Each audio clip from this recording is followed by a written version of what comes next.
नमस्कार दोस्त, स्वागत है आपका फार्मेसी चैनल में। आज का हमारा टॉपिक है evaporation. Evaporation means free escape of vapour from the surface of a liquid below it is boiling point. है कि इस लिक्विड की बॉइलिंग पॉइंट के नीचे ही के नीचे वेपर जो वेपर मुक्त लिक्विड के सरफेस से वेपर मुक्त हो जाता है, उसको इवेपोरेशन कहते हैं। The vapour formed is at a pressure known as a vapour pressure. जो वेपर फॉर्मेट एक प्रेशर डालती है जिसको हम वेपर प्रेशर के नाम से जानते हैं। Which varies with the temperature which varies with the temperature. जो टेम्परेचर के साथ परिवर्तन होता है। The vapour pressure is maximum at the boiling point of the liquid. जो वेपर प्रेशर है लिक्विड के बॉइलिंग पॉइंट पे अधिक होता है। Because vapour are formed throughout the liquid. जो वेपर फॉर्मेट होता है वो पूरा लिक्विड जो वेपर फॉर्मेट पूरा लिक्विड ही होता है। ठीक है, तो the vapour pressure of a liquid is equal to the atmospheric pressure at it is boiling point. जो वेपर लिक्विड की जो वेपर प्रेशर है एटमॉस्फेरिक प्रेशर के इक्वल होता है, बराबर होता है इस एटमॉस्फेरिक प्रेशर के बॉइलिंग पॉइंट पे। ठीक है दोस्तों, factor affecting evaporation. The following are the factor which affect the rate of evaporation of liquid. निम्नलिखित फैक्टर हैं जो जो लिक्विड की एवेपोरेशन की रेट को प्रभावित करती है। ठीक है दोस्तों, तो टेम्परेचर पहला टेम्परेचर है। Temperature the rate of evaporation is directly proportional to the temperature of the liquid. तो जो एवेपोरेशन की रेट है वो लिक्विड की टेम्परेचर के डायरेक्ट समानुपात होता है। D evaporation can be accelerated by increase the temperature. है कि अगर टेम्परेचर को इंक्रीज करेंगे तो अपना इवेपोरेशन है वो तेज होगा, एक्सेलरेटेड होगा। ठीक है दोस्तों, तो but it will cause decomposition of heat sensitive principle of many drugs. लेकिन या कई कई ड्रगों के हीट सेंसिटिव प्रिंसिपल की डिकम्पोजिशन का कारण भी होगा। समझ रहे हैं दोस्त। तो many glycosides and alkaloids are decompose at the temperature below 100 degree Celsius. जो ग्लाइकोसाइड्स है और एल्कलॉइड्स है वो 100 टेम्परेचर के नीचे ही डिकम्पोज होता है, सड़ जाता है। ठीक है दोस्तों, इतना याद करोगे बहुत, इतना लिख के आओगे। टोटल 8 नंबर का इवेपोरेशन पूछता है। तो दूसरा अपना आ गया टेम्परेचर। और एक और लाइन में ऐड कर सकते हो आप।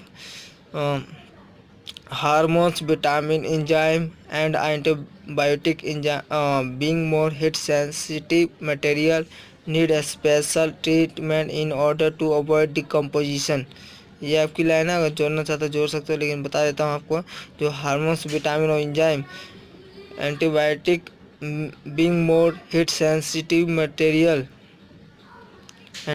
ऐसे जो है हार्मोन्स है, विटामिन एंजाइम है, एंटीबायोटिक है और अधिक हीट सेंसिटिव मटेरियल के नाते इसको need special treatment in order to avoid decomposition. इसको डिकम्पोजिशन बचाने के लिए इसको स्पेशल ट्रीटमेंट किया जाता है। ठीक है दोस्तों, दूसरा अपना temperature and the time of evaporation.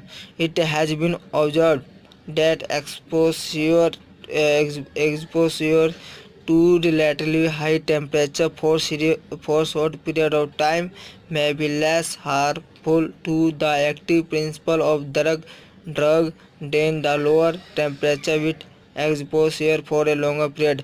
इसका मतलब है कि दोस्तों ये टेम्परेचर है और टाइम ऑफ इवेपोरेशन है, तो इसमें दो अफेक्टिंग है इवेपोरेशन का।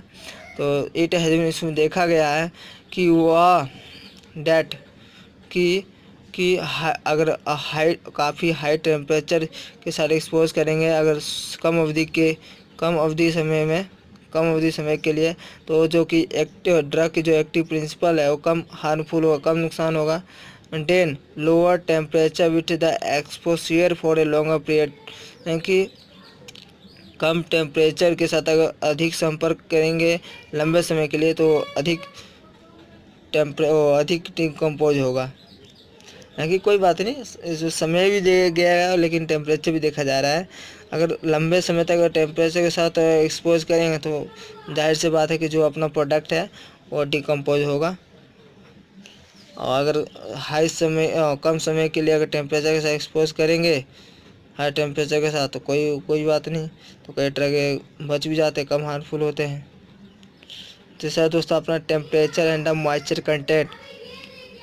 Some drug constitute decompose more readily in the presence of moisture if heated at high temperature.